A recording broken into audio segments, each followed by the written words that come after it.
आज एक बार फिर best education of mathematics bye AC sir ये यूट्यूब प्लेटफॉर्म पे आपका हार्दिक स्वागत है। आज हम फिर टास्क पूरा करने के लिए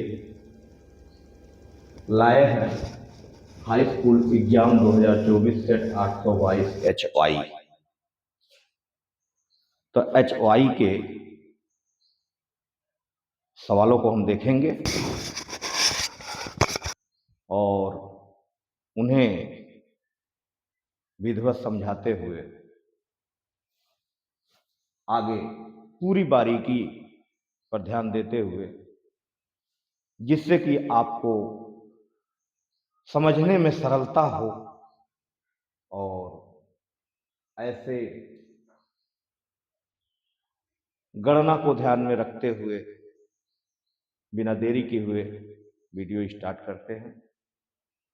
और वीडियो क्लिप यदि अच्छी लगती है तो फिर कमेंट में अवश्य सुझाव दें और कहीं कोई कमी हो तो उसका भी सुझाव दीजिए। तो आइए शुरुआत करते हैं प्रश्नों के श्रृंखला से। बहुपद 3x² + 5x + 2 अर्थात द्विघात समीकरण। द्विघात समीकरण से पहला क्वेश्चन,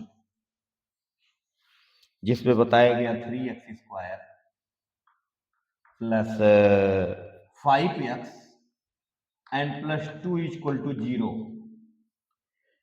में शून्यांकों का योग क्या होगा। देखिए, पर्यायवाची शब्द में कभी कभी हमें मूल कह दिया हुआ मिलता है, कहीं शून्यांक की स्थिति आ जाती है। तो लैंग्वेज पर ध्यान दें, वो पर्यायवाची है और शून्यांक का अर्थ वही मूल से ही है। तो देरी न करते हुए हम यहाँ ax² + bx + c = 0 से टैली यदि करें, तुलना यदि करें, तो तुलना में a का मान हमें 3 दिखा, b की वैल्यू हमें 5 दिखा, जहां c की वैल्यू हमें 2 देखने को मिल रहा है। इसमें कोई संदेह नहीं है। तो शून्यांकों का योग न कहा गया है, अर्थात हमारे अल्फा और बीटा का योग। तो अल्फा + बीटा बराबर में -b/a होता है और इसी पे अपने वैल्यू को फिलअप कर ले, अर्थात निगेटिव में 5/3। और यदि हम अपना जवाब देखें तो ऑप्शन बी सही होता हुआ जा रहा है। चलिए कोई बात नहीं, तो हम पहले क्वेश्चन का जवाब पाए बी ऑप्शन, और वो भी निगेटिव में 5/3। चले दूसरा क्वेश्चन, दो समीकरण दिया हुआ है जिनमें से मैं नोटिस करता हूं 2x + ay 2x + ay = 1 and 3x - 5y = 7 में बताते हैं कि कोई भी हल नहीं होगा, अगर कोई भी हल नहीं होगा तो फिर a का मान बताओ। तो a के मान के लिए कोई हल नहीं होगा का जो सिद्धांत है वह a1/a2 = b1/b2 अगर आप अप्लाई करते हो तो कोई हल नहीं होगा। तो देख ही लिया जाए, 2/3 is equal to a upon with -5, so 3a is 10 with negative and a value a is -10/3, -10/3।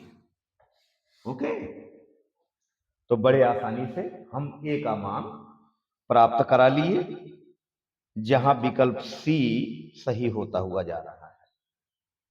तो सी विकल्प में माइनस में 10/3 दे रखे हैं। ओके, तो प्यारे बच्चों, हम यहां ऑप्शन नंबर सी -10/3 को सही होते हुए पा रहे हैं। आगे समीकरण 2 घात का, और पूछा गया है मूलों की प्रकृति क्या होगी। क्वेश्चन नंबर 3 के लिए समीकरण दे रहे हैं 2x² + 5x + 4 = 0। तो ध्यान दें, 2 घात समीकरण में मूलों की प्रकृति के 3 कंडीशन होते हैं। नंबर 1, यदि d का मान 0 से बड़ा हो जाए तो मूल वास्तविक के साथ भिन्न होगा। अगर उसी d का मान 0 के बराबर हो जाए तो वास्तविक होते हुए वह मूल बराबर की गुणवत्ता रखता है। और वहीं अगर विविधकर d का मान 0 से छोटा हो जाए तो निश्चित तौर पे वहां काल्पनिक पॉइंट या मूल मिलते हैं। तो आइए चेक कर लेते हैं। तो यहां भी a का मान हमें 2 दिखा, b का मान हमें 5 दिखा, वहीं c की वैल्यू हमें 4 दिख रही है। इसी द्विघात व्यंजक के तुलना से जो बोलते हैं, तो ऐसे परिस्थिति में हम विविधकर d का मान b² - 4ac अप्लाई करते हैं। तो b 5 का वर्ग माइनस में 4, a वैल्यू 2 है, c वैल्यू 4 है, तो 5 का वर्ग वही से 25 होगा, माइनस में 32 होने वाला है, और परिणाम मुझको -7, d की वैल्यू बाबू -7। तो -7 0 से छोटी है या 0 से छोटा राशि है, तो हम काल्पनिक की ओर बढ़ रहे हैं। तो मूलों की प्रकृति हम कह देंगे वास्तविक नहीं। तो हम चौथे विकल्प के साथ चले जाएंगे। डी वाला में स्पष्ट लिखा है वास्तविक नहीं, वास्तविक नहीं। ऐसी ही स्थिति दिए गए पेपर में शो हो रहा है। तो आइए हम सरलता सुगमता से आगे की ओर बढ़े। चौथे क्वेश्चन पर क्या बात आ रही है? चौथा क्वेश्चन कहते हैं समांतर श्रेणी। क्वेश्चन नंबर 4 की बात हो रही है। तो समांतर श्रेणी 4, 9, 14 in ETC 254 बोले हैं 10वां पद क्या होगा, वो भी अंत से। ठीक है, तो अंत से 10वां पूछा गया है, अंत से T10 पूछा गया है। अंत की बात हो रही है, शुरुआत से नहीं, अंत से बात हुई है। तो यहां a का मान हमें 4 दिखा है, d का मान T2 - T1 करा लेते हैं, तो d का मान 9 - 4 अर्थात 5 दिखा है, और यल की वैल्यू को हम 254 में नोट कर लें, और जहां यन को 10 शो कराया गया है। बस हम अंत से यनवां पद का फार्मूला लगा दें, जो होता है L minus N minus into D. यहां ए की आवश्यकता बाबू नहीं पड़ती है। ठीक है, तो 254 के माइनस में 10 माइनस 1 इंटू डी की value 5, so 254 and 45 confirm 10 minus 1 means 9 and 209 अंत से मेरा 10वां पद 209 होने को है। बिल्कुल सी वाले विकल्प पे हमें 209 देखने को मिल रहा है, तो इसे हम सही कर लें। सी वाला विकल्प 209 की ही वैल्यू प्रदान कर रहा है, नोटिस करें। अच्छी बात है। तो आगे फिर हम अपनी कार्रवाई को बढ़ाते हैं। 4 क्वेश्चनों को पूरा किया गया और अंत तक बने रहें ताकि अच्छे से गुडविल में आपकी तैयारी हो और अच्छे परिणाम तभी संभव है जब एक बेहतर तैयारी बनेगी। तो आइए हम 5वें क्वेश्चन की ओर कर रहे हैं। 5वें क्वेश्चन में 2 ट्रायंगल बनाए गए हैं, उनको मैं कॉपी कर देता हूं। जैसा नाम ए बी सी है और 2.5 cm एंड 3 cm शो कराया गया है, और वहीं एक और ट्रायंगल है जिसका नाम डी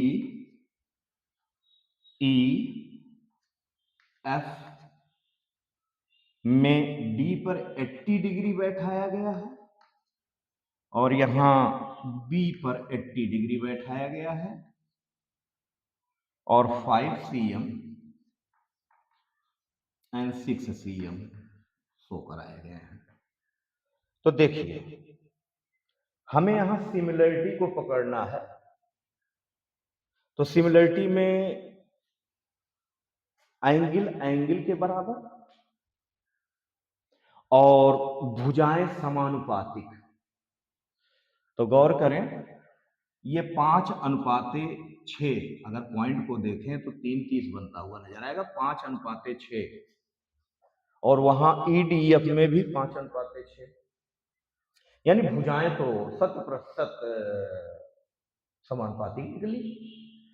और डी पॉइंट पर 80 डिग्री है, बी पॉइंट पर 80 डिग्री है, तो हम ट्रायंगल ABC को सिमिलर कहेंगे EDF के,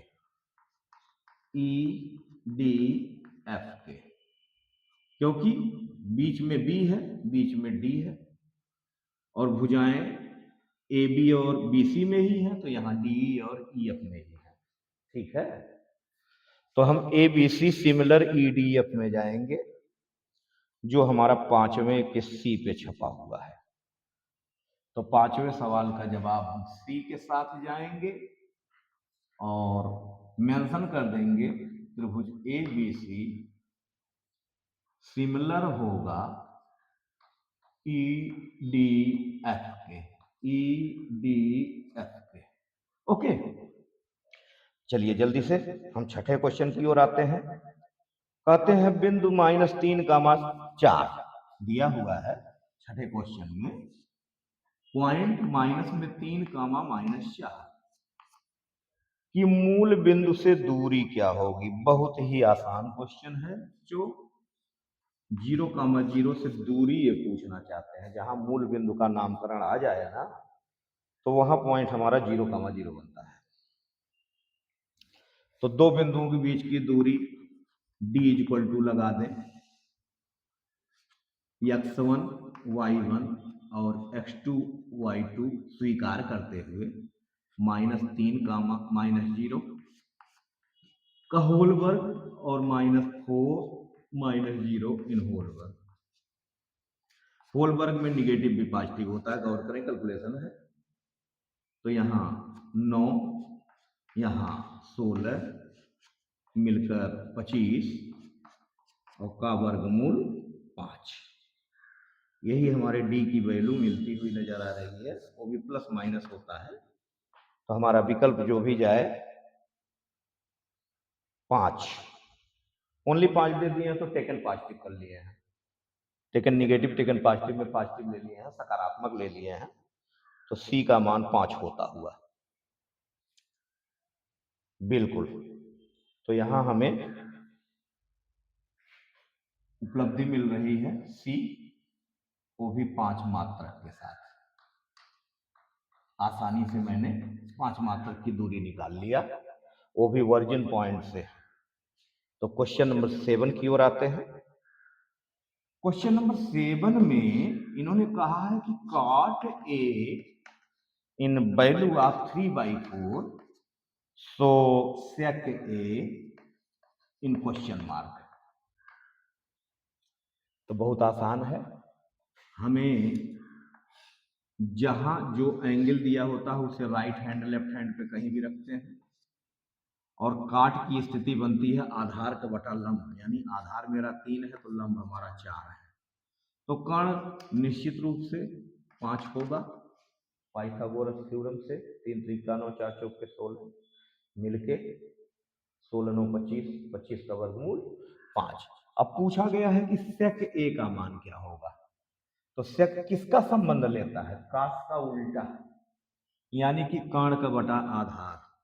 अर्थात हम सेक ए की वैल्यू 5/3 यदि कहवा दें तो हम बिल्कुल राइट है। आई बात समझ में? तो हम 5/3 डी वाले ऑप्शन पे देख रहे हैं, अर्थात डी में 5/3 अंकित है, अर्थात पोस्ट है। अच्छी बात। आगे मैं 8वें क्वेश्चन की अगर बात करूं तो tan अल्फा = sin अल्फा इन्होंने कह दिया है। 8वें में यदि बोल दिए, यदि tan अल्फा = sin अल्फा, तब अल्फा क्या होगा। तो हमें टेबल में जाना चाहिए। टेबल में एक ही जगह पे इन दोनों की बराबरी होती है, कहाँ, 0 डिग्री पर। tan 0 का मान 0 होता है और sin 0 का मान भी 0 होता है। तो अगर ऐसे परिस्थिति में हम अल्फा को 0 डिग्री कहवा लें तो हम किसी भी तथ्य पे गलत नहीं हैं। तो आइए हम अपने ऑप्शन ए को चूज कर लें जो 0 डिग्री दिया हुआ है। तो ए पॉइंट पर 0 डिग्री को पोस्ट कर लेते हैं। अच्छी बात है। अब हम अपने 9वें क्वेश्चन की ओर बढ़ते हुए नजर आएंगे। एक क्षण की लंबाई का उसकी छाया का अनुपात। सपोज दैट एक क्षण है जो लंबवत स्थिति में खड़ा है और उसका छाया आधार में बन रहा है, आधार में बन रहा है, तो वहां एक समकोण त्रिभुज बनता हुआ नजर आएगा। और इन्होंने कहा कि लंबाई और छाया की लंबाई में अनुपात है 1/√3 का। अर्थात यहां हमारा अगर h है तो उसका छाया h√3 है। क्वेश्चन के मुताबिक हमारी बात हो रही है। तो एक्चुअली लंब बटे आधार के लिए एक्टिव करा लीजिए tan थीटा = BC के अपान में AB, और बात बनेगी h/h√3। h cancel 1/√3 is tan theta. तो 1/√3 कब बनता है? जब वो 30 डिग्री पे हो, तो हम थीटा की वैल्यू 30 डिग्री के साथ जाएंगे। करेक्ट। तो 9वें सवाल के लिए हम 30 डिग्री, ऑप्शन ए सही हो रहा है। ऑप्शन ए में 30 डिग्री दिया हुआ है। ओके, तो बड़ी सफाई से 9 सवालों का समाधान, और आगे हम 10वें को भी पढ़ रहे हैं और पूरा कर रहे हैं। तो आज हम इस वीडियो में जो क्लिप तैयार हो रही है, वहां हम 822 HY के सवालों को देख रहे हैं। एक वृत्त के व्यास के सिरों पर, सपोज दैट 10वें क्वेश्चन में एक मैंने सर्कल ले लिया, इस सर्कल पर मैंने इसका व्यास सेंटर से होता हुआ खींची गया जीवा जो है वो व्यास कहलाता है। चलिए, सेंटर ओ से होता हुआ AB नाम का व्यास है।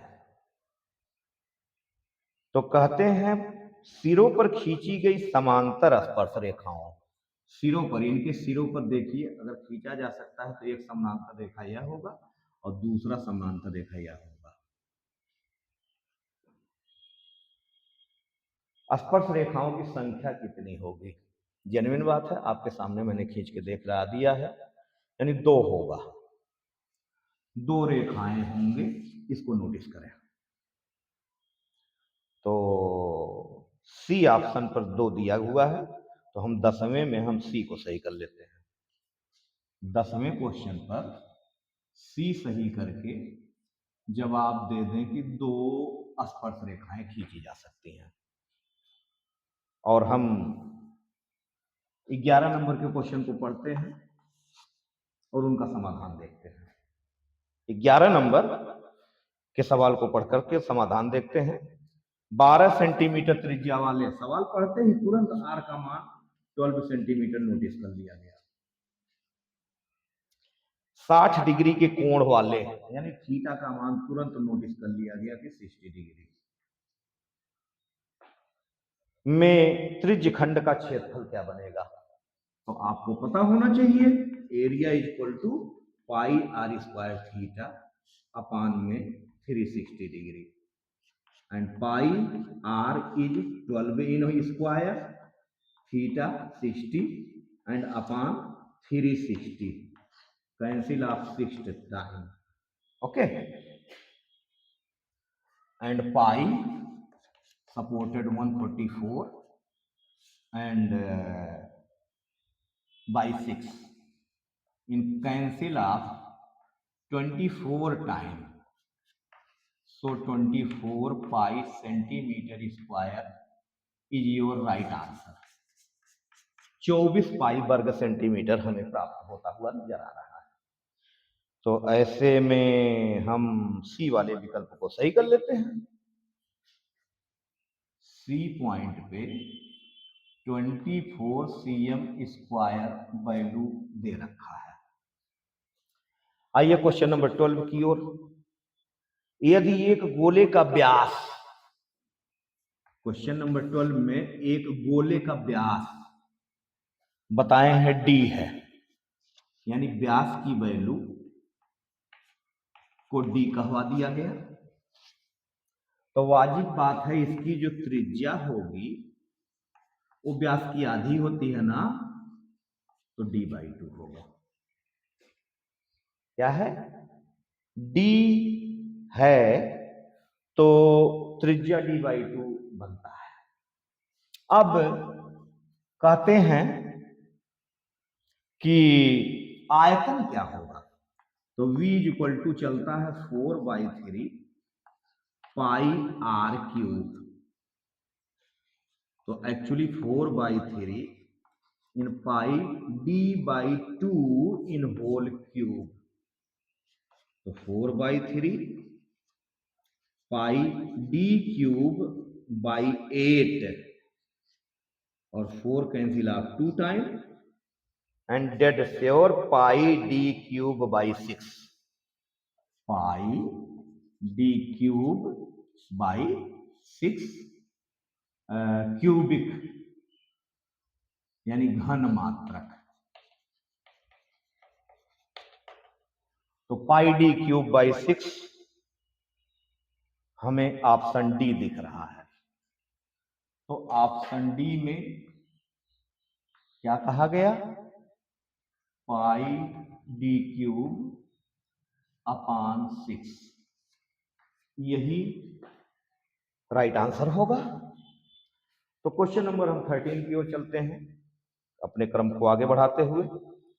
बताया गया आर त्रिज्या के एक ठोस अर्धगोले, यानी कि ठोस अर्धगोला है, जैसा मैं आपको फिगर दे रहा हूं, और यहां एक सतह और हमारा बनता है अर्धगोला पर, और मामला है कि संपूर्ण पृष्ठ माने कुल पृष्ठ, ये माने संपूर्ण पृष्ठ। तो संपूर्ण पृष्ठ में देखिए चारों तरफ से इनका, और यहां जो यह बेस बन रहा है क्वेश्चन नंबर 13 के लिए, तो यह वाला तो होगा 2 पाई आर स्क्वायर, और यहाँ बेसिकली जैसे किसी नींबू को काट दें, संतरे को काट दें, तो एक सतह और जो सर्कल में बनके तैयार होता है, तो वो पाई आर स्क्वायर इंक्लूड कराएगा, और 3 पाई आर स्क्वायर यही कुल पृष्ठीय क्षेत्रफल होगा जो ऑप्शन नंबर सी कह रहा है। ऑप्शन नंबर सी में 3 पाई आर स्क्वायर आपका अंकित है। तो हम 13 नंबर के क्वेश्चन तक कंप्लीट कर लिए। आगे 14 से 20 को भी बिल्कुल नियत समय में दिखा रहे हैं, और लाइन टू लाइन और कैलकुलेशन को देखते जाएं। क्वेश्चन नंबर 14 जो सामने आ रहा है, एक मध्यिका वर्ग है जिनमें से बारंबारता सारी दी हुई है, जूम करके देख सकते हैं, वीडियो को जूम करेंगे तो क्वेश्चन दिखाई देगा। और उसमें मध्यिका वर्ग क्या होगा? 0 से 5, 5 से 10, 10 से 15, 15 से 20, 20 से 25। तो यहां जो है मध्यिका वर्ग 10 से 15, 10 से 15 को हम स्वीकार करते हैं, और क्वेश्चन नंबर 14 के लिए सी पॉइंट पर 10 से 15 हम सही कर लेंगे। तो यहां सी और दिया गया है 10 to 15, मिडिल में इसी को हम चूज करेंगे। और क्वेश्चन नंबर 15 के लिए एक बारंबारता साड़ी के माध्य और मध्यिका 27 और 29 है, यानी बार एक्स का मान 27 है, और जबकि मिडिल का मान 29 है, ऐसा क्वेश्चन में शो कराया गया है। और 15 नंबर का क्वेश्चन है। तो इसमें इन्होंने बहुलक जानना चाहा है कि बहुलक का मान क्या होगा, बहुलक का मान क्या होगा, यही इस सवाल में मुख्य भूमिका है। तो बहुलक की जो वैल्यू बनती है रिलेशन में, वो 3 के गुणक में मध्यिका बनता है और 2 के गुणक में माध्य बनता है, ऐसा फार्मूला कहता है। तो 29 के तिया में 87 कहा सकते हैं, और 27 के दूना में 54 कह सकते हैं, और 7 में से 4 निकाले 3 होगा, अदर वे फिर 3 होगा। ओके, तो हम 33 जो कि विकल्प है सी, सी फिर सही जा रहा है। तो सी के लिए चूज किया गया है 33।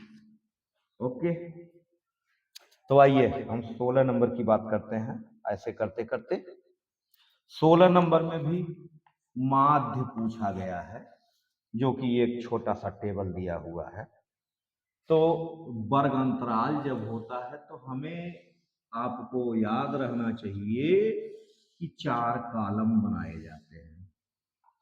4 कॉलम अगर साधारण समांतर माध्य निकालना है तो साधारण के साथ कितने कॉलम? 4 कॉलम। तो 4 कॉलम में क्या होता है, एक को वर्ग दे देते हैं, दूसरा मध्यमान दे देते हैं, तीसरा फ्रीक्वेंसी दे देते हैं और फिर दोनों का गुणनफल करा देते हैं। इसी प्रक्रिया पर हमारा समांतर माध्य स्टैटिक्स के सिलेबस से पूछा जाता है और हर साल हर बार पूछा जाता है। 0 to 10, 0 to 10, 10 to 20, 20 to दे रखे हैं 30 एंड 30 to 40। तो मीडियन क्या होगा? 5 होगा। छोटी सीमा बड़ी सीमा का बटे तो ये मीडियन कहलाता है। तो 15 होगा। 10 का फासला है तो 25 बनता है, 35 बनता है।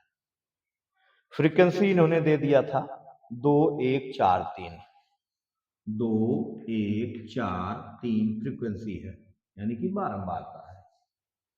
ओके, तो 5 के दूना में 10 पाया जाएगा, 15 के इक्के में 15 पाया जाएगा, 25 के चौके में 100 पाया जाएगा, 35 के तिया में 105 मिलता नजर आएगा। और हम n इक्वल टू बारंबारताओं का योग 2 1 3 3 6 4 10 मिला। और जबकि वहीं 230 हमें मिलता हुआ नजर आ रहा है, 230 हमें मिलता हुआ नजर आ रहा है। तो हमारे बार x की वैल्यू 230 के बटे में 10, अर्थात फाइनली हम 23 को अगर जो चूज करते हैं अपने विकल्प में तो हम सही रहेंगे। 23 बी ऑप्शन है।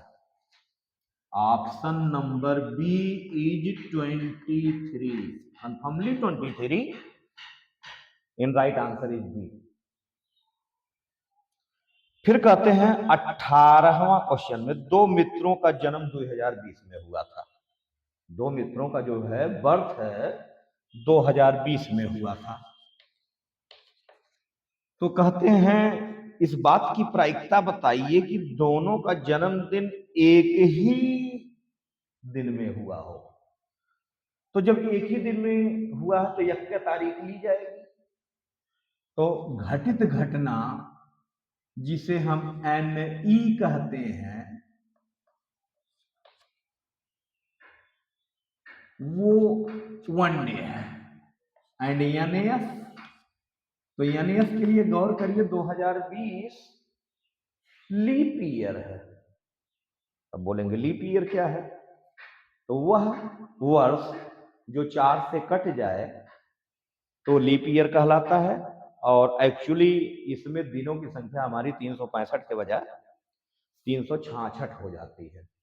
और फरवरी जो महीना होता है वो 29 का बनने लगता है, ये पता है आपको। तो 366 and probability P is NE upon NAS को अप्लाई कर दें और 1 अपान 366 का जवाब दे दें। तो प्रोबेबिलिटी का सवाल था, बहुत आसानी से आपको मिला। तो हम ऑप्शन नंबर बी के साथ चले जाएंगे। ऑप्शन नंबर बी में 1 अपान 366 अंकित है। तो क्वेश्चन नंबर 18 की बात कर लें। नहीं, 18 तो हो गया, तो कौन छूट गया? 17 छूट गया। एक अधिवर्ष में, एक अधिवर्ष 17 को फिर से हम लगा देते हैं। 18वां में बी सही है, इस बात को नोटिस करेंगे। 18 नंबर में बी वाला सही है, जो 1 अपान 366 हुआ है। तो हम 17 को फिर से क्वेश्चन सुना के उसको सॉल्व कर रहे हैं। ओके, 17 नंबर में इन्होंने कहा कि एक अधिवर्ष में, अधिवर्ष माने वही लीप ईयर, 53 सोमवार होने की प्रोबेबिलिटी बताइए। तो लीप ईयर में हमारा 366 का दिन होता है, सप्ताह बनता है 7 का, तो 7 पंजे 35 और 7 दूना 14 और बचता है मेरे पास शेष में 2, यानी कि 52 सप्ताह में शेष में 2 आया है और 53 रविवार की बात किया है। तो 53 रविवार में, अब इसमें हमारा रविवार कामा सोमवार ऐसा दोनों दिन बन सकता है, या सोमवार मंगलवार, मंगलवार या मंगलवार बुधवार।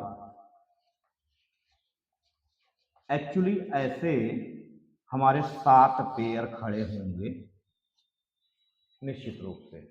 तो 2-2 दिनों की बात है, वो आपका ये नहीं होगा, और पूरे दिन की बात 7 है, सप्ताह का वैल्यू 7 है, तो NAS की वैल्यू 7 होगी और PE की वैल्यू 2/7 को क्वालिफाई करा देंगे। तो हम अपने विकल्प 2/7C के साथ जाएंगे, ऑप्शन नंबर C 2/7। गौर करेंगे, कभी कभी साधारण वर्ष पूछ लेता है तो रिजल्ट किसी भी दिन के लिए वो 1/7 का जवाब मिलता है, और अगर लीप ईयर का किसी भी दिन को पूछ लिया गया तो निश्चित रूप से वो 2/7 का रिजल्ट देता है। इस बात को अगर ख्याल रखेंगे तो ऐसा सवाल कभी सामने आ गया तो फिर चूकेंगे नहीं, बड़ी आसानी से उसको हैंडल कर सकते हैं, अर्थात सॉल्व कर सकते हैं, कहीं कोई असुविधा नहीं पाई जाएगी। तो आइए इसी क्रम को आगे बढ़ाते हुए हम 2 क्वेश्चनों का जवाब और देखें ताकि हमारा ऑप्शनल खत्म हो जाए, समाप्त हो जाए। तो क्वेश्चन देते हैं, 2 बिंदुओं के बीच की दूरी क्या होगी। अभी अभी हम लोगों ने वर्जिन पॉइंट को लेकर के 2 बिंदुओं के बीच की दूरी D बराबर निकाले थे, तो वही ऑप्शन यहाँ भी लगेगा। तो 2,3, क्वेश्चन नंबर 19 की हम चर्चा कर रहे हैं। 2,3 व 4,1 के बीच की दूरी मांग रहे हैं। तो allot of this is x1 y1 and again this is x2 y2 and d is equal to under root में x1 माइनस x2 का होल वर्ग in plus y1 minus y2 का होल वर्ग। So 2 minus 4 in whole square and 3 minus 1 in whole square, confirmly negative 2 in whole square and 2 in whole square, and 4 plus 4 result is 8, and finally 2 root 2 units is D value by coordinate. So 2 root 2 option C. Option C 2 root 2 unit लिया जाएगा। और निम्नलिखित में कौन सी अपरिमेय संख्या है, तो मैं ऑप्शन दे देता हूं, एक 25 विथ रूट, एक 81 with root and 5/3 and 5 plus root 2। ये 4 ऑप्शन हमारे पास ए, बी, सी, डी में पूछे हैं कि कौन सा अपरिमेय संख्या होगा। तो यहाँ 25 का वर्गमूल निकल करके p/q, 81 का वर्गमूल निकल करके p/q, ऑलरेडी 5/3 p/q, और यहां चौथा ऑप्शन हमें जो p/q में जाने के लिए राजी नहीं है, तो हम अपरिमेय इन्हीं का नाम देंगे।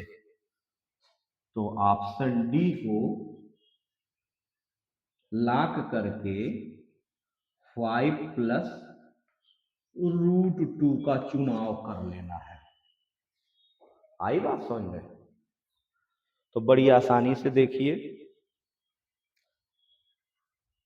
सारे ऑप्शन वाले क्वेश्चनों का अंत हुआ, और अब हम अपने अतिलघुत्री के सवालों की ओर बढ़ेंगे।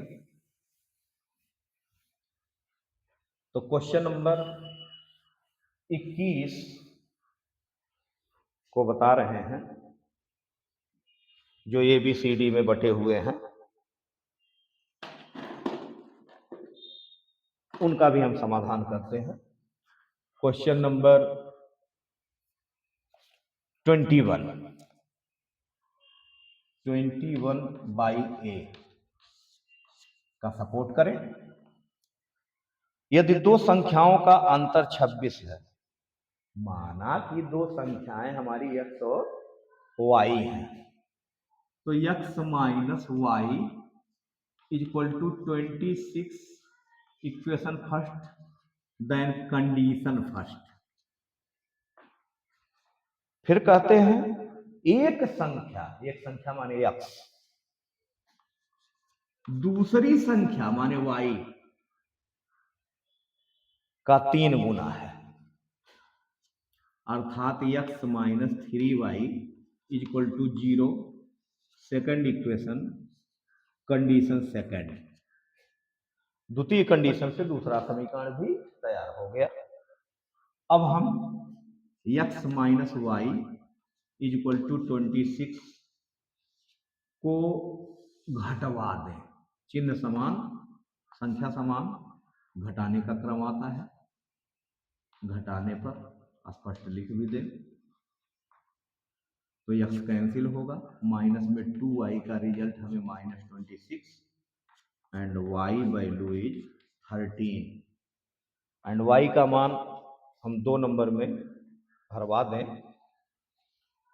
तो x - 3 × 13 is 0, finally x is 39। Okay बाबू? तो यहां पर जो है x का मान 39 और y का मान 13 नजर आया, जो एक दूसरे के 3 गुने हैं। और अंतर देखो तो 39 में से 13 को घटाओ तो 26 मिलता हुआ नजर आ रहा है। तो 21 के बी के साथ में हम चले। 21 के बी में जो क्वेश्चन दिया हुआ है, 21 का बी, कहते हैं cot 2a = tan a - 22 degree. तो काट के सामने tan है, चतुर्थांश को एक्टिव कर ले, तो actually tan 90 - 2a is cot 2a and tan a - 22। अब tan से tan की तुलना होगी, तो 90 - 2a = a - 22 कराएंगे। 2a को उस साइड में ले जाएंगे तो 3a नजर आएगा, और 22 को इस साइड में लाएंगे तो एक्चुअली 112 होगा। क्यों नहीं? 90 में 22 जुड़ेगा तो 112 बनता है। अब a = 100 डिग्री बोल सकते हैं इसे। 3 × 9 = 2 11 कटेगा नहीं ना, तो इस पर ही छोड़ दें तो बेटर है। तो 2 सवालों को बड़ी आसानी से देखा गया। और तीसरा कह रहा है, जो मैं इसको दिखा भी चुका हूं पीछे के वीडियो क्लिप में, 21 का सी बोला जा रहा है कि सिद्ध कीजिए √2 एक अपरिमेय संख्या है। तो तो निश्चित रूप से अपरिमेय तो है ये है, जो बराबर में पी बाई क्यू कहा जाता है, और p square by q square कल्पना करते हैं कि भाई √2 जो है वो परिमेय रहा, लेकिन p square equal to 2q square देते हैं, और एक बार q square by p square फिर पुनः हमें उसी मोड़ पर पहुंचाते हैं जो √2 के अधीनस्थ है, और वह एक अपरिमेय संख्या को प्रमाणित कराता है। तो ऐसे करके इनको हम चेकआउट कर लेते हैं। फिर आगे एक सांख्यिकी को लेकर के मध्यिका पूछा गया है, और मध्यिका के सवालों को हमें हल करने के लिए 3 कॉलम की आवश्यकता पड़ती है। एक में हम अपना वर्ग अंतराल ले लेते हैं, और दूसरे में फ्रीक्वेंसी लेते हैं, और तीसरे में जिसे हम संचयी बारंबारता जानते हैं उसको नोटिस कर लेते हैं। तो वर्ग हो गया, बारंबारता हो गया, और जबकि तीसरा कॉलम CF का है, यानी संचयी बारंबारता। तो 0 से 10, जबकि 10 से 20, 20 से 30, 30 से 40, 40 से 50, होता हुआ 50 से 60 जा रहा है। और गौर करें इनकी फ्रीक्वेंसी 50 से 60 गया, 7 8 5, 7 8 5, और 20 13 7, 20 13 7 नजर आ रहा है। 7 का 7 होगा, तिरछा गुणा ऐसे ही, तिरछा जोड़ ऐसा चलता है। तो 15 में 5 जोड़ेंगे 20, 20 जोड़ेंगे 40, और 40 में 13 जोड़ेंगे 53, और 7 जोड़ेंगे 60 नजर आने को है, जो n का मान 60 होगा। n एक सम संख्या है, तो 60 का आधा 30। 30 एक्चुअली अगर हम गौर करें तो 40 के नजदीक और 20 के नजदीक 30 और 31 पे चलेंगे, तो हम 40 को चूज करेंगे, वरीयता देंगे, तो ये जो है कैपिटल C निर्धारित हो जाएगा, यहाँ स्मॉल f हो जाएगा, और L1 L2 के लिए काम आएंगे। बस इसी पे कार्रवाई करेंगे। Median is equal to L1 plus L2 minus L1 upon small f n/2 C। L1 की वैल्यू 30 पाई गई, 40 माइनस 30 होता हुआ अपॉन में 20 का उपयोग n/2, 60/2, direct 60/2 minus C value is 20, and 30 plus 10/2 20, and 30 minus 20 in cancel of 2 time, 30 plus 1/2 multiply 10 and 5 time, actually 30 plus 5 result is 35. yes, calculate. अच्छी बात। द्विघात समीकरण के मूल बताइए। मूल बताने का मतलब हो गया चाहे अल्फा बीटा, या उनको फैक्टर मेथड से, किसी भी मेथड से हम जवाब दे सकते हैं। तो पहली वरीयता हम फैक्टर का ही देते हैं, और मूलों से यदि कहा होता स्पेशल तब हम मूलों की बात करते हैं। तो क्वेश्चन है 4x स्क्वायर 21 अपान ई की बात हम कर रहे हैं। 4x square plus 9x plus 5, ऐसे सवालों का हम बाहर बाहर गुणा करा लेते हैं, तो 5 जोड़ के 20 मन में आएगा, और जोड़ने पर 9 आए तो 5 4 9 भी होता है।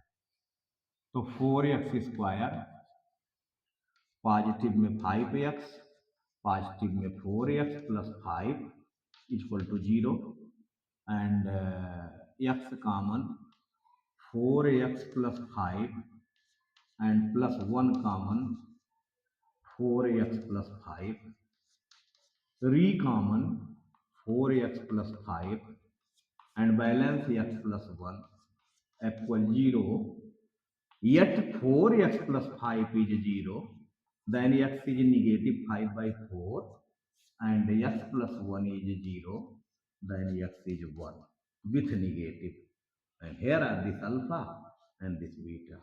यही हमारे दोनों मूल कह लीजिए, शून्यांक कह लीजिए। पर्यायवाची में जिस शब्द का उपयोग अच्छा है उपयोग कर सकते हैं। तो एफ में बताते हैं कि 21 का एफ वाला जो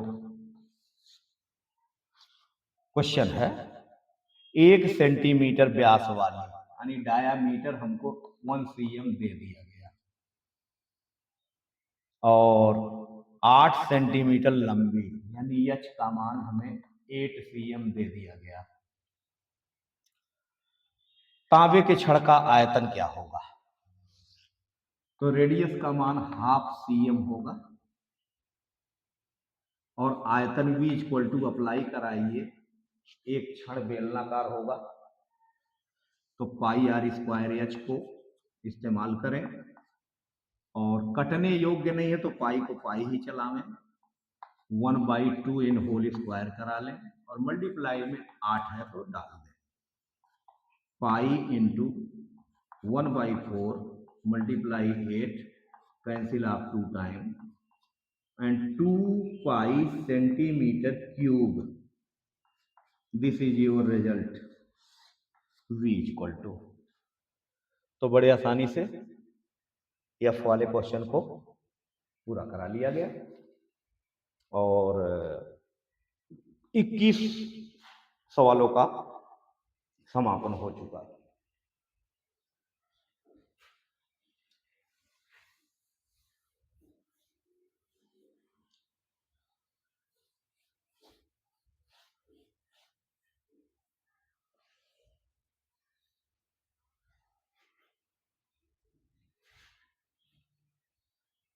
लाइट थोड़ा कम पड़ रहा तो हम लाइट दे देते हैं।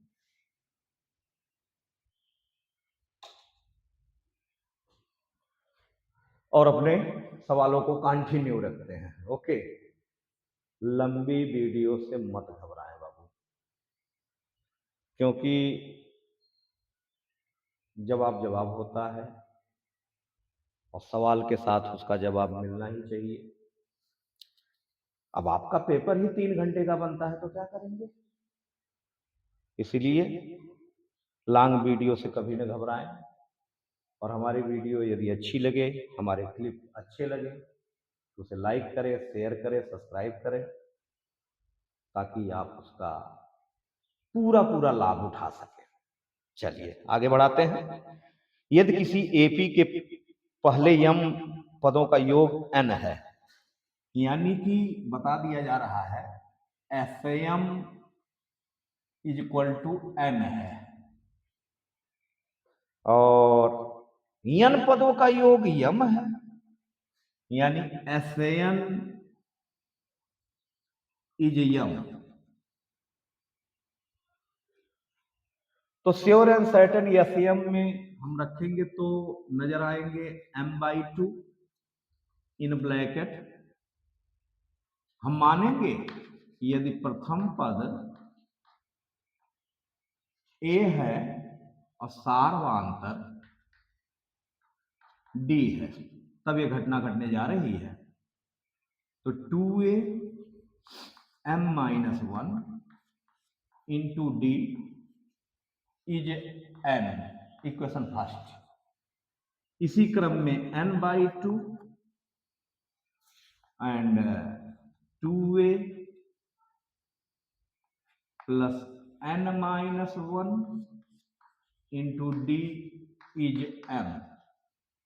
Equation second allot. अब ऐसे परिस्थिति में इन्होंने सवाल किया है m प्लस n पदों का योग क्या होगा, अर्थात yes m plus n is question mark. Okay, तो हमें यहां से a और d निकालने की जरूरत है। तो गौर करिए 2a plus m minus 1 into D is equal to 2 का गुणा जाने दीजिए n में, 2n हो गया, बाई में आने दीजिए m को, m आ गया। इसी क्रम में 2a plus n minus 1 into D को 2 को जाने दीजिए m में, 2m, और बाई में आने दीजिए किसको, n को। अब यही हम घटाने का काम कर ले। घटाने पर चिन्ह समान है, संख्या समान है, तो हम क्या करते हैं विलोपन विधि में घटाने का काम करते हैं। ओके, तो negative and negative and negative, 2a cancel. गौर करिएगा calculation, m minus 1 minus n plus 1 ऐसा कुछ मिलेगा d के साथ। चेक कर लें, this minus this is equal to 2 common and n by m और माइनस m बाई n ऐसा कुछ कैलकुलेशन बैठेगा। और mn अगर एलसीएम लेते हैं तो n square minus n cancel तो m स्क्वायर मिल जाता है, 1 1 कैंसिल, m माइनस n into D n minus m and n plus m अपान में mn बनेगा, निश्चित रूप से बनेगा। तो आगे m माइनस n into D, seat change कर लें तो आगे निगेटिव लग जाएगा, और n प्लस m को m प्लस n हम कह ही सकते हैं अपान mn। सीट चेंज करने का क्या मकसद रहा, ताकि सुविधा पूर्वक हम सेम राशि पावें और काट सकें। तो d की स्थिति बनती हुई नजर आई negative m plus n upon mn, ये d है। इसी क्रम में a को भी तलाश लें किसी समीकरण में वैल्यू रखकर, तो 2a प्लस m माइनस n इंटू डी की वैल्यू रखा लें, negative m plus n upon mn is equal to क्या था, इसी में रखवाए हैं, देख लेना, 2n by m, 2n by m मिलता हुआ। अब मौके पे 2a की वैल्यू को कह सकते हैं 2n बाई m, ट्रांसफर होंगे तो पॉजिटिव हो जाएंगे, पॉजिटिव में गुणा का calculation m minus 1 into m plus n अपान में mn चलेगा। और इसी क्रम में हम ऊपर से इन्हें मिटा करके आगे कार्रवाई करने जा रहे हैं। आसानी से समीकरण केवल बनाए हैं, इस चीज को तो देख ही रहे हैं। तो हम देखेंगे बहुत शांत पूर्वक समझते हुए आगे बढ़ेंगे। और कैलकुलेशन को देखिए, इस सवाल पे थोड़ा सा कैलकुलेशन लेंदी हो गया, तो करना क्या है, आगे बढ़ते हैं। 2a is equal to, LCM में आएगा mn और m कैंसिल होगा जब, तो n multiply n 2n square, 2n square पाया जाएगा और प्लस में ई टोटल का टोटल कैंसिल हो जाएगा, तो इसका गुणा ही होना बाकी है। तो m square plus mn, m square plus mn, और जबकि माइनस में m और माइनस में ही n होने वाला है, माइनस में n होने वाला है। कुछ कटने लायक हो तो काट लीजिए, फिलहाल कुछ नहीं कटने के लायक है। m कैंसिल हुआ, 2n स्क्वायर कह चुके, बिल्कुल कह चुके। बस यही 2a की वैल्यू है, जब नहीं कुछ कट रहा है तो ये 2a की वैल्यू है। और हमें चाहिए था यस m प्लस n, तो actually m plus n by 2 and 2a में इसी को हम भर सकते हैं, 2n square plus m square plus mn minus में m और माइनस में n, 2a प्लस चलता है, m plus n minus 1, m plus n minus 1 into D, D यहां रखे हैं, इस बात को देख सकते हैं। तो ऐसे परिस्थिति में निगेटिव लग जाएगा और यूज कर सकते हैं m प्लस n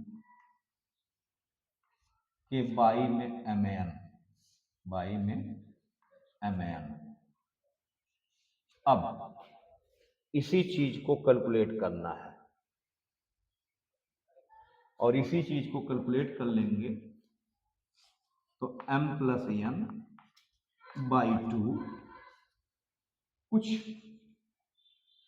में टोटल का टोटल बाई 1 छिपा है यहां, तो mn का गुणा इसमें 2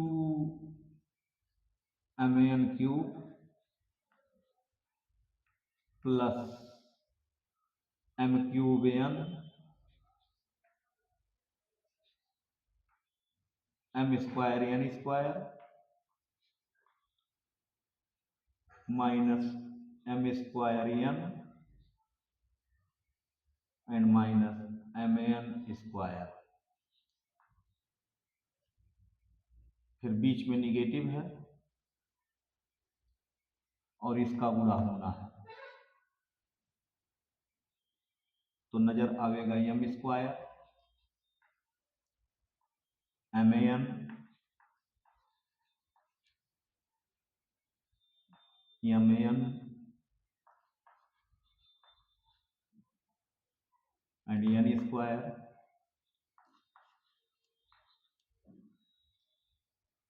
एंड माइनस में m माइनस में n क्लोज,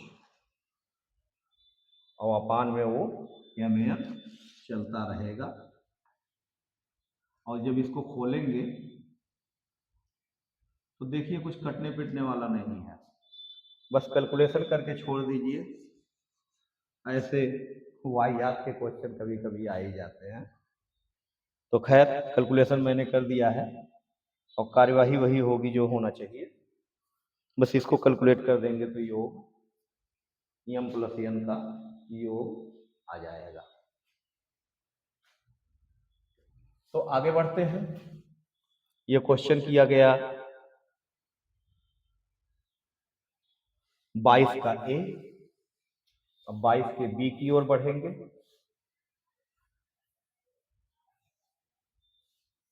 चलिए 22 का बी क्या दिया हुआ है उसको पढ़ते हुए आगे बढ़ते हैं।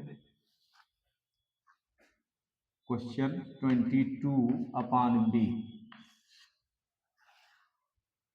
सिद्ध कीजिए कि किसी बाह्य बिंदु से वृत्त पर खींची गई स्पर्श रेखाएं, मैं फिगर बना दे रहा हूं। ये क्वेश्चन का जवाब हमारे पीछे के वीडियो क्लिप में मौजूद है और इसमें बस यही सिद्ध कराना है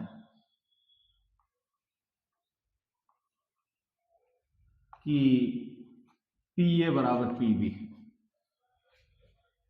तो आप एक काम करेंगे, केंद्र से स्पर्श रेखा पर डाला गया रेखाखंड लंबवत होता है, तो आप यहां इन दोनों कोणों को दिखा सकते हैं कि बराबर है और साथ में त्रिज्याएं समान होती हैं, इनको समान कर सकते हैं और OP बराबर OP ले लीजिए। तो दो भुजा और एक एंगल के परिपाटी से ये दोनों त्रिभुज सर्वांगसम होते हुए नजर आने लगे, है ना? बिल्कुल, इसमें कोई संदेह नहीं है। तो जब सर्वांगसम हो गए तो फिर AP बराबर BP तो बनता ही है। बस शॉर्ट टिक में केवल हमने फिगर को समझाया है, बाकी वही चीज पीछे के वीडियो क्लिप में यह सवाल मौजूद है। और साथ में ये तो हो जाता है AP बराबर BP, और फिर एक क्वेश्चन इसी में और पैदा होता है, उठता है, ऐसा भी कर सकते हैं कि सेंटर से कोई बाह्य बिंदु P है और वहां स्पर्शियां PA और PB है ना? ऐसा तो कहते हैं सेंटर पर और बाह्य बिंदु पर एक दूसरे के संपूरक होते हैं। तो जब यहाँ 90 और 90 इनको दे दिया गया, ये वो लंब होते हैं स्पर्श रेखा पर मिलाई गई रेखाखंड। तो जब दो लोगों ने 180 कवर कर लिया तो बाकी इन दोनों की हिस्सेदारी 180 डिग्री होगा। और जब हम देखते हैं कि दो कोणों का योग 180 अंश हो तो वे कोण एक दूसरे के संपूरक कहे जाते हैं। तो सिद्ध हो जाएगा, सिद्ध हो ही गया कि सम्मुख कोण क्या होते हैं? संपूरक होते हैं। जैसे चक्री चतुर्भुज में सिद्ध किया जाता है कि चक्री चतुर्भुज में सम्मुख कोण निश्चित रूप से संपूरक होते हैं। आई बात समझ में? तो इस सवाल का समाधान होता हुआ, बिंदु को जोड़ने वाला रेखाखंड यानी बिंदु -4,6। क्वेश्चन है 22 का C। A जो कि दिया गया है -6,10 और B जो दिया गया है 3,-8 किस अनुपात में विभाजित करता है? M/N इज क्वेश्चन मार्क डाल दिया है। तो इसको हम x और y ले लेते हैं, इनको हम x1 y1 और x2 y2 अलॉट करते हैं और हम फार्मूला रखते हैं x = m1 x2 + m2 x1 / m1 + m2। इसी प्राविधान को लगाते हैं तो माइनस में 4 = m1 में m कहेंगे और x2 3 बनता नजर आ रहा है और प्लस m2 को n कहेंगे, x1 -6 होगा और अपान में m + n कहने के लिए m1 + m2 means m + n कहने के लिए y1 क्रॉस मल्टीप्लाई कराएं 4m - 4n k = में 3m, क्यों नहीं, और माइनस में 6m। 3m को इधर लेते आए तो 7m, 4 को उधर ले चलते हैं तो पॉजिटिव हो जाएंगे और माइनस में 2n खड़ा करेंगे, देख लीजिए कैलकुलेटर ट्रांसफर हुआ है केवल, निश्चित रूप से ही होगा, और माइनस से माइनस कट जाएगा, और यम के बाई में यदि n आएगा तो 2 के बाई में 7 हो जाएगा, अर्थात यम और n का रेशियो 2:7 धनात्मक मिलने के नाते अंतः बोल सकते हैं, तो आप इसका जवाब अंतः दोगे। ठीक है, ऐसे ही y को लेकर के भी अगर चेक करें तो हमें रेशियो में कभी परिवर्तन नहीं नजर आता है, वही रेशियो होता है। तो सवाल का जवाब मिल गया। आगे का क्वेश्चन जो है वो बहुलक से लिया गया है। बहुलक के क्वेश्चन तो हम साड़ी से ही अप्लाई करा देते हैं कि 0 से 20, 20 से 40, 40 से 60, यानी 20-20 का अंतर जो जा रहा है तो वह एच निर्धारित कराता है, और जो सबसे बड़ी फ्रीक्वेंसी होती है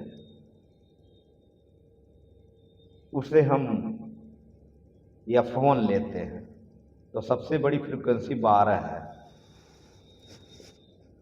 तो 12 हमारी जो होगी वह F1 कहाएगी, और 12 के ऊपर जो है F0 लिया जाता है जो कि 10 है, और उसके ठीक नीचे F2 लिया जाता है जो कि 6 है, और L1 60 से 80 मिल रहा है, यहाँ की लिमिटेशन 60 से 80 की बात चल रही है, तो L1 भी अलाट है कि 60 होगा। तो बहुलक के लिए हम फार्मूले में आवे L1 प्लस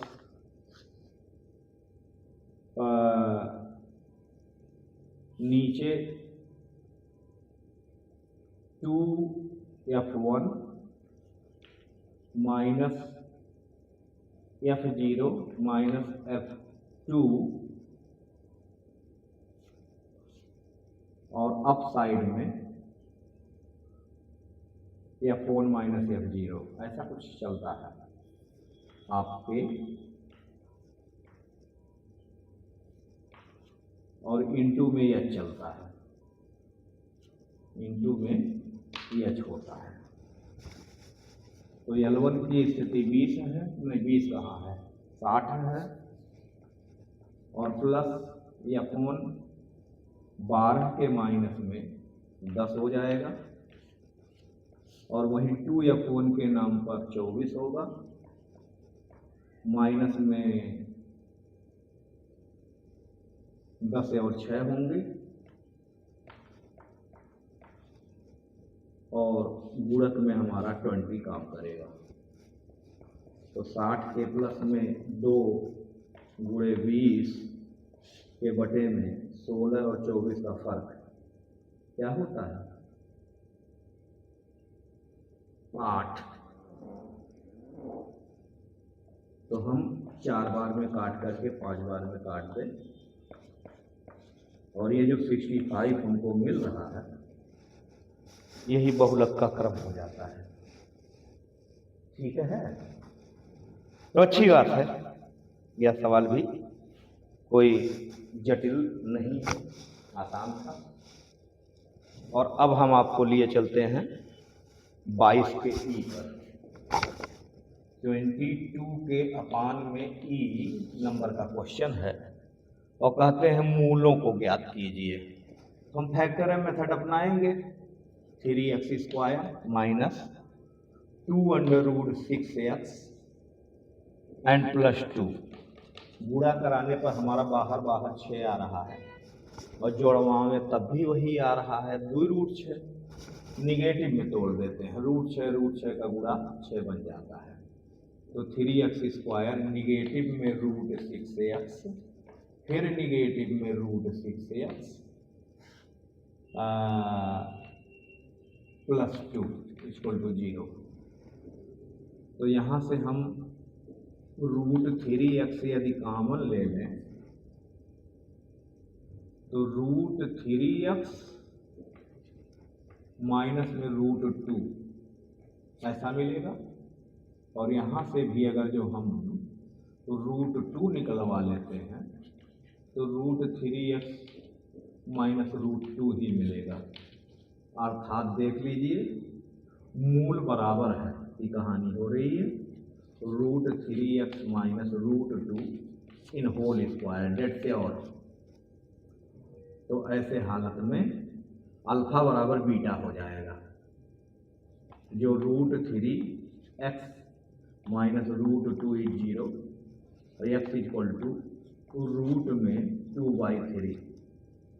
यही अल्फा व बीटा दोनों सेम होंगे। आई बात समझ में? तो ये मैंने आपको बताया मूलों को कि मूल बराबर रहे, ठीक है। यानी जितना अल्फा का मान वही उतना बीटा का मान भी हमें निश्चित रूप से नजर आ रहा है। आइए, जब हम पढ़ाते पढ़ाते नहीं बोर हुए हैं तो आपको देखते हुए नहीं बोर होना चाहिए। चलिए ठीक है, आगे बढ़ाते हैं। 22 के एफ में दो क्वेश्चन बनाते हैं, फर्स्ट और सेकंड। 867 और 225 का इन्होंने एलसीएम कहा है निकालने के लिए। तो समान राशि से कुछ कटे जो छोटी छोटी राशियां काट सके। 3 से 2 से नहीं कटेगा तो 3 से आते हैं। 3 दूनी 6, 3 अठे 24, 3 9 27 कट रहा है। 3 सते 21 कट रहा है। 3 अठे 3 से 3 एकन्ने 3 दूनी 2 बचा 26, 3 अठे 24 जा रहा है, 3 9 27 जा रहा है और 3 सते 21 जा रहा है। 3 सते 21 जा रहा तो 1 बचा, 3 बजे 15 जा रहा है। बिल्कुल। फिर अब किससे कटेगा? 289 और 75, कोई समझौता नहीं। ये 17 का वर्गमूल वर्ग है और वो 15 गुणे 5 है, 3 गुणे के साथ में, यानी कहीं कुछ होना जाना नहीं है। तो आपका एलसीएम जो है वो 3 के गुणे में 289 और मल्टीप्लाई में 75, अर्थात 225 के मल्टीप्लाई में 289 ही कुल कंप्लीट इनका एलसीएम बनेगा, है ना। और फिर इतनी बात का ही मासा तक तलाश रहे हैं। तो देखिए यहाँ कोई कटने वाला था नहीं, यहाँ कोई कटने वाला था नहीं। तो जो HCF होगा इन दोनों संख्याओं को केवल 3 ने काटा है, इसलिए यहाँ हम जवाब 3 दे दें तो बेटर है। बस बाकी इसका गुणनफल केवल गुणा करा देना है और कोई बात नहीं, ठीक है। और क्वेश्चन नंबर 23, क्वेश्चन नंबर 23 में एक इस प्रकार से चतुर्भुज बना हुआ है, समलंब चतुर्भुज कह सकते हैं नाम को। और यहाँ कुछ इस प्रकार से A, B, C, D और O मिलता हुआ नजर आ रहा है, जिसमें AO अपान में OC is equal to BO upon में OD बराबर 1/2 कहा गया है और यहाँ 5CF है। तो देखिए AO यह वाला है और OC मतलब यह है। इन दोनों का रेशियो 1 रुपये और 2 रुपये में है। यही हाल बीओ 1 रुपये और 2 रुपये में है। तो इन्होंने कहा है कि CD की वैल्यू क्या होगी, यानी CD बराबर क्या होगा। तो CD की वैल्यू एक्चुअली जो है इन दोनों का रेशियो भी 1/2 होगा, अर्थात इन दोनों मानों से हम AB बाई CD को 1/2 कहवा लें। AB को 5 रखाते हैं, CD को CD रखते हैं और 1/2 क्रॉस मल्टीप्लाई अगर करा दीजिए तो एक्चुअली हमारे CD की जो वैल्यू होगी, देख लें, 10 होगा ना, बिल्कुल कैल्शियम बनता है। तो आसानी से समलंब के आधार पर इस सवाल का आसानी से समाधान हो गया। और सिद्ध कीजिए वृत्त के बाह्य बिंदु से खींची गई स्पर्शियां बराबर होती हैं। अभी आपको हम सर्वांग समता के रूल में ले जा करके बराबर करना सिखाए हैं। तो वही क्वेश्चन फिर से दोहरा रहा है, इसलिए इस सवाल का जवाब पीछे के वीडियो क्लिप में भी मिल जाएंगे आपको। तो ऐसे परिस्थिति में हम क्वेश्चन नंबर 23 के बाद क्वेश्चन नंबर 24 की ओर चलते हैं। क्वेश्चन नंबर 24 में क्या देखने को है? इस question number 24 cosec A minus sine A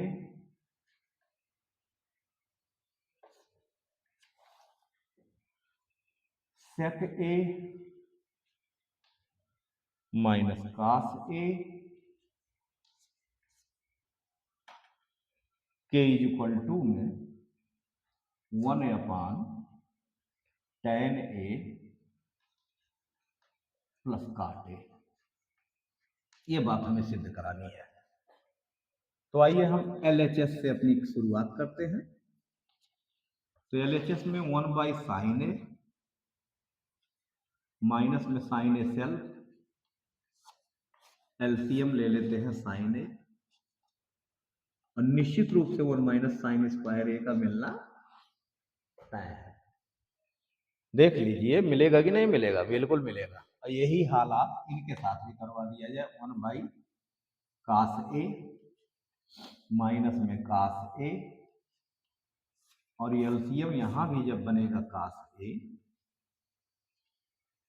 तो 1 माइनस cos स्क्वायर A बनता नजर आ रहा है, जो कि cos स्क्वायर A अपान में साइन A, और जबकि वही साइन स्क्वायर A अपान में cos A। एक साइन ने एक साइन को, एक कास ने एक कास को कट कर दिया, और रिजल्ट मिला क्या? Sine A into cos A। समीकरण नंबर 1 डाल के छोड़ दे। और इसी क्रम में आप RHS पर देखिए, फोकस कीजिए। तो RHS में बताया गया है 1/sin A by cos A, tan का रूप है, और cos A upon sine A, LCM cos A sine A, cos A sine A, और cos कैंसिल होगा तो साइन स्क्वायर A पाया जाएगा, और प्लस साइन कैंसिल होगा तो cos स्क्वायर A पाया जाएगा। cos A साइन A ऊपर भगेंगे, sine A into cos A के अपान में इसकी वैल्यू बनती है 1, और हमें sine A into cos A फिर मिलता हुआ नजर आता है। और समीकरण 1 और 2 यही कहने के लिए अब है कि जो LHS है वास्तव में वही RHS भी है। ठीक है, तो बड़े आसानी से इस सवाल का भी समाधान हुआ। और इसी 24 में अथवा दे रखे हैं, तो अथवा पर भी पढ़ लेते हैं, फोकस कर लेते हैं। कि अथवा में हमें क्वेश्चन का क्या प्रारूप दिया गया है, मिला जुला करके ऊंचाई और दूरी से है, और ऊंचाई और दूरी के सवाल को हम कैसे सॉल्व करेंगे, सवाल को पढ़ेंगे और फिगर बनाते हुए आपको समझाते हुए चल रहे हैं। एक 15 मीटर ऊंचे मकान के शिखर से,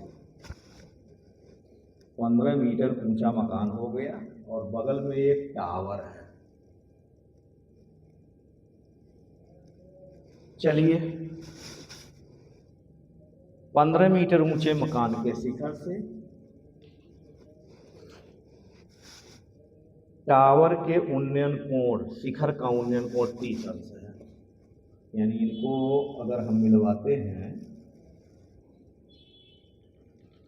तो यहां हमें 30 अंश बताया जा रहा है, और जबकि उसी मकान के तल से टावर के शिखर का उन्नयन कोण 60 अंश है। यानी कि अब मकान के तल से हम देख रहे हैं तो उन्नयन कोण 60 अंश है। तब ऐसे परिस्थिति में टावर की ऊंचाई जरा बता दीजिए और साथ में मकान से टावर की दूरी भी बता दीजिए। तो ऊंचाई को एक्सेप्ट कर लेते हैं कि भाई h मीटर होगा, और दूरी एक्सेप्ट कर लेते हैं कि x मीटर होगा। A B C D E nomination कर दे और सवाल का फिगर बिल्कुल बनके तैयार है। तो आप एक कार्य करेंगे, ABC ट्रायंगल ऑफ ABC की बात करें तो tan 60 is equal to h/x होगा, जो √3 इज इक्वल टू h/x की बात करेगा, और x is equal to h/√3 काम करेगा इक्वेशन फर्स्ट के रूप में। और सेकंड की टाइम में ये जो हमारी हाइट होगी एक्चुअली टोटल h और 15 लेस, यानी भवन के ऊंचाई को हम घटवा देते हैं।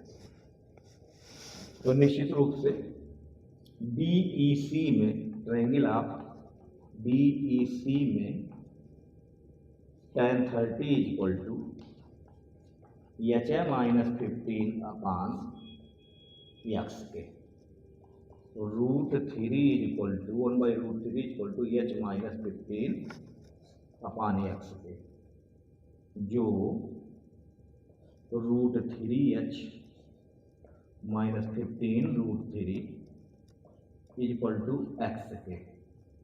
इक्वेशन सेकंड ले लें और समीकरण 1 की वैल्यू हम x का फिलअप करा दें तो √3h -15 √3 is equal to h/√3। अब हम √3 का गुणा करा दें, क्या कर दें, √3 से पूरे समीकरण में गुणा, ठीक है, गुणा करा देते हैं, रिजल्ट क्या होगा, plus 3h -15 multiply 3 is equal to only on h। h transfer करावें तो 3h - 2h only h is equal to 45। So 2h is equal to 45 and h is 22.5 metre. यही टावर की ऊंचाई है। इस वैल्यू को हम अगर जो यहाँ रखवा लें, अर्थात h का मान हम 45/2 इसमें रखवा दें यहाँ, तो x इक्वल टू बनता है, h के सीट पर हम 45/2 फिलअप करावें इंटू 1/√3।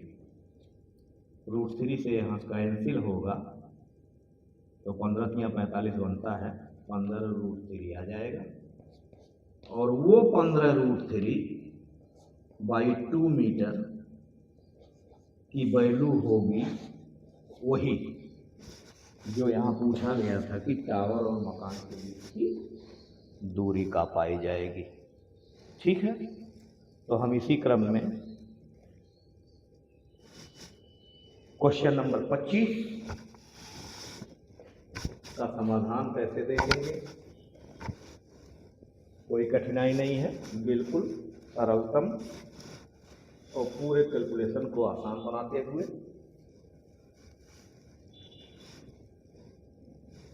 निश्चित रूप से आगे हम सवाल को पूरा कर रहे हैं। तो HY का सेट बिल्कुल समाप्ति के कगार पे है। क्वेश्चन नंबर 25 के लिए, एक ठोस धातु बेलन के दोनों सिरे अर्धगोलाकार हैं, यानी कि एक ऐसा बेलन है जिनमें हमें दोनों सिरे जो है अर्धगोलाकार पाए जा रहे हैं। एज ए फिगर कैप्सूल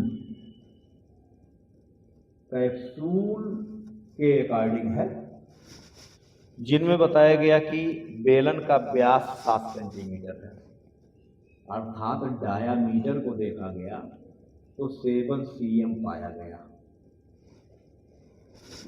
और वहीं संपूर्ण ऊंचाई 19 है, यानी इसका जो लेंथ है एक्चुअली 19 सेंटीमीटर है, ऐसा जो दिखाया गया है। तो बेलनाकार भाग का ऊंचाई अब 3.5 AB और 3.5 AB जो रेडियस बन रहा है वो लेफ्ट होगा, अर्थात बेलन की ऊंचाई 19 के माइनस में 7 जो 12 सेंटीमीटर हम कह सकते हैं। तो सवाल क्या है, ठोस का भार बताइए, वजन बताना है, यानी डायनेस्टी इन्होंने दे रखा है 1 cm क्यूब इज 4.5 ग्राम 4.5 ग्राम। तो वेट पूछे हैं तो आसानी से बना सकते हैं। इनका आयतन हमें बस जरूरत है। तो आयतन के लिए V इक्वल टू बेलनाकार भाग का आयतन पाई r स्क्वायर h, अर्धगोला संपूर्ण गोला 4/3 pi r cube apply. And notice pi common, r square common, and here RH plus 4/3 into r। यही स्थिति कैलकुलेट होगी। तो पाई का मान 22/7 हम अप्लाई करें। r स्क्वायर का अर्थ वही होगा कि 3.5 के गुणे में 3.5 और अंदर होगा h की वैल्यू 12 और प्लस 4/3 के कैलकुलेशन में आएंगे तो 3.5 cancel of 0.5 in 11 multiply 3.5 and 12 के पॉजिटिव में क्या नजर आएगा, 3.5 का चौका करा लेते हैं। 3.5 का चौका क्या होता है पता है, 7 दूनी 14, तो 14/3 के क्रम में 3 LCM अगर लेते हैं तो 12×3 36, क्योंकि y1 छिपा है, और प्लस 14, 36 4 40 50/3 हो रहा है। तो कुल मिला जुला करके 11 मल्टीप्लाई 3.5 मल्टीप्लाई 50/3, ठीक है, यही सेंटीमीटर क्यूब है। तो वजन W इक्वल टू 1 घन सेंटीमीटर का पैमाना दिया हुआ है, तो 11 के मल्टीप्लाई में 3.5 के मल्टीप्लाई में 50 के मल्टीप्लाई में 4.5 और पान में 3 को कैंसिल कराइए 1.5 टाइम में, और इसी का गुणा करा दिया जाए 15 का 5 75 15 का 25 75 और 15 किया 45, 45 और 7 52 जाएगा। 2 अंक 10 लेते हैं, इनका गुणा हो चुका। अब गुणे में 50 को उतार लें, उतार क्या लें, हाँ, और मल्टीप्लाई में अलेवन करा दें, क्योंकि ये बचा हुआ है। फिर 5, ये 0 इसको खत्म करेगा। चलिए एक लाइन में खत्म करते हैं। 525 के गुणक में 5 के गुणक में 11, तो 525 का गुणा हम 55 में ले लें। 55 का पंजे 275 के 5, 27 हाथ में आएगा, और 55 का दूना 110 होता है बाबू। 110 में 27 देंगे तो 127, हाथ में 12 आएगा, और 55 का पंजे फिर हम वहीं जाएंगे 275 के लिए, तो 275 में 12 जोड़ेंगे तो 287 पाएंगे। एक्चुअली इतना ग्राम है, और 1000 से यदि भाग दे दें तो 28.775 किलोग्राम का यह कैप्सूल है। जो ये कैप्सूल देख रहे हैं आप, ये कैप्सूल वास्तव में 28.7 यानी 28.775 kg। तो इस सवाल का भी समाधान हो गया बड़ी आसानी से। और बचता है एक क्वेश्चन, मैं याद अभी दिलाऊंगा कि यह क्वेश्चन हमारे आईए अथवा आईबी इसी सेट में बताया गया है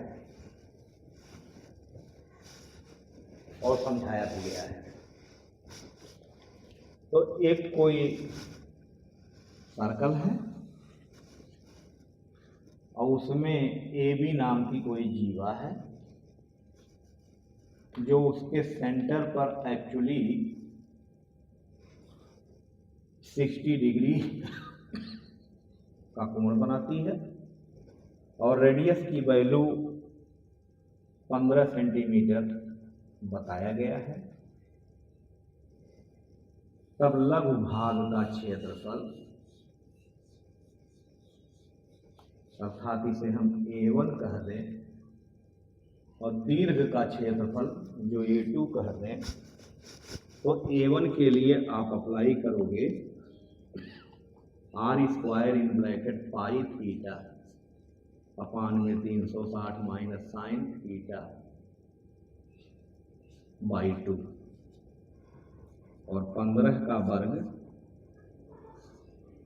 पाई multiply 60 upon 360 minus sine 60 by 2, and cancel of 6 times 225 and 22 upon 21 no sorry 22 by 7 into 6 into 6 minus root 3 by 4 and 225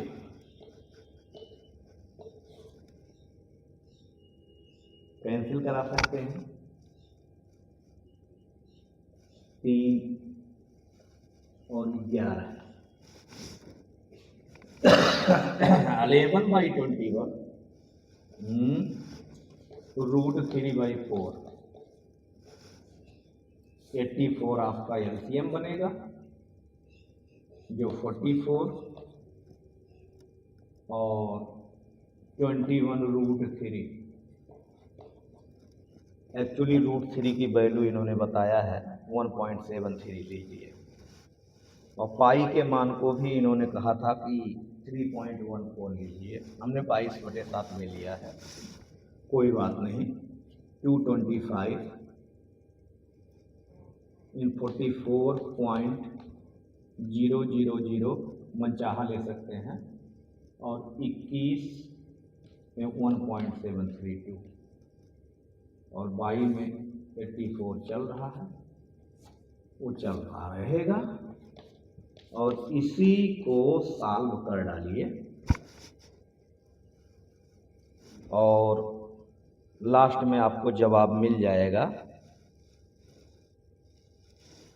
मैंने किसी वीडियो में इसको लगाया है 20.4375 cm², और पूरे सर्कल को पाई आर स्क्वायर में रख के वहाँ से हम लघु वृत्तखंड को अगर घटा देते हैं तो दीर्घ वृत्तखंड का क्षेत्रफल हमारे हाथ लग ही जाता है। तो ऐसे करते हुए मैं आपके HY सेट को भी बड़ी सफलतापूर्वक सॉल्व कर दिया, और आशा करते हैं, उम्मीद करते हैं कि ये वीडियो आप देखेंगे तो जेन्युइन बात है कि अच्छी तैयारी होगी और अपने सवालों को पूरा करने के लिए एक अच्छा अनुभव प्राप्त होगा। तो यदि हमारी वीडियो क्लिप अच्छी और बेहतर है तो आप चैनल को लाइक करें, सब्सक्राइब करें और शेयर करना ना भूलें, ताकि ये वीडियो क्लिप जो है तमाम परीक्षार्थियों के लिए साधन बन सके और अच्छी सफलता प्राप्त कर सके। तो good luck and best of luck.